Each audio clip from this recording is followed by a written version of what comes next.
Pemirsa, warga di kawasan Cot Masjid dikejutkan dengan kabel telepon yang tiba-tiba jatuh. Kabel yang terurai ke jalan sempat menimbulkan kepanikan.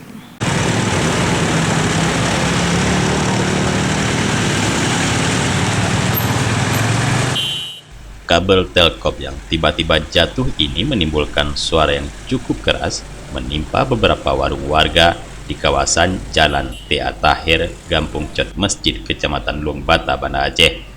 Warga sempat panik mengira ada pohon jatuh dan menimpa kabel listrik.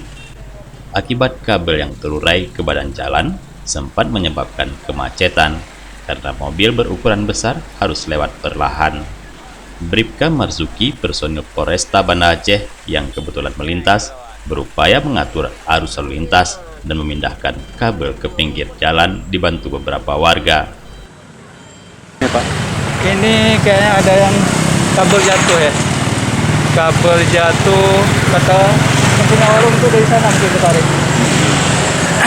Ada tarikan, ini kan putus juga nih sampai ke sana. Ya. Ini ada Telkom nah, bukan dari PLN. Sempat terjadi apa-apa Pak dengan arus kendaraan bagaimana?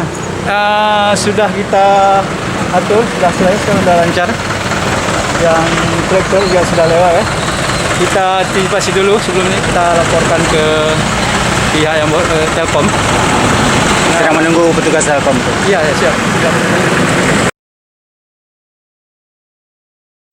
Tidak diketahui pasti penyebab kabel tersebut jatuh hingga beberapa puluh meter.